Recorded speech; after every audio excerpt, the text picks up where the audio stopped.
Mayor, kumusta na po ang mga kabataan natin dyan? Lahat ba ng mga kabataan ay nasa eskwelahan? Alam mo, siguro hindi ko masasagot na 100% nasa loob ng eskwelahan, no?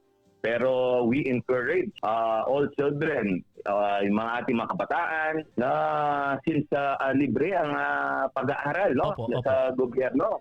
Opo. Dapat i-take advantage nila ito at alam natin yung importansya ng edukasyon, no? Yan naman ay lagi natin sinusulong at binibigyan ng pahalaga dahil alam natin isa ito sa makakapagpaunlad sa isang bayan, no?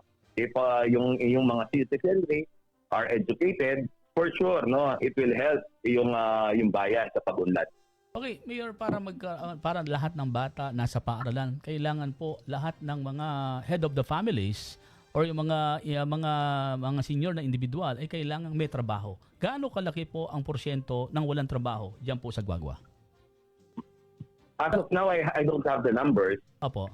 Pero alam naman natin, no, due to the pandemic that we experienced in the past, there was an increase in unemployment. No? Siguro it's not only in Guagua, but in the entire country, even in the entire world. Opo, no? opo. But yung ating gobyerno hindi humihinto to find ways on promoting, no, yung employment. Alam nyo, ako paniwala ko, no, pag may mga malalaking investor pumasok sa ating bayan, this will create employment and opportunities, no.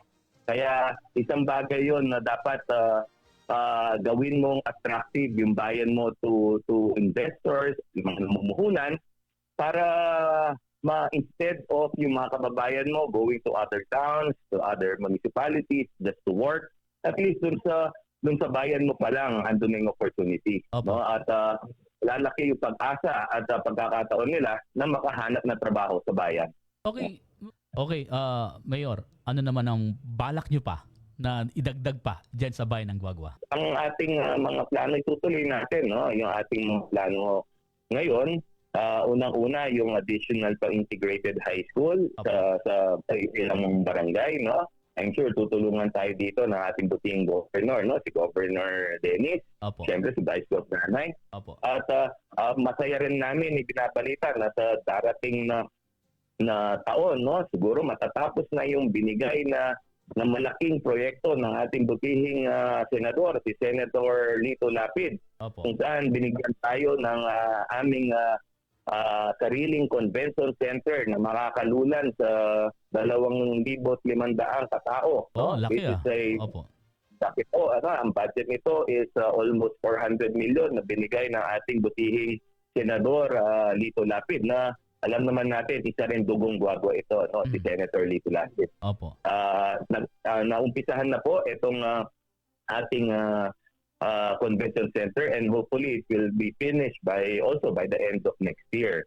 And also, isa pang pinagtutulungan natin ng ating butihing senator naman, si Senator Joel Villanueva, no?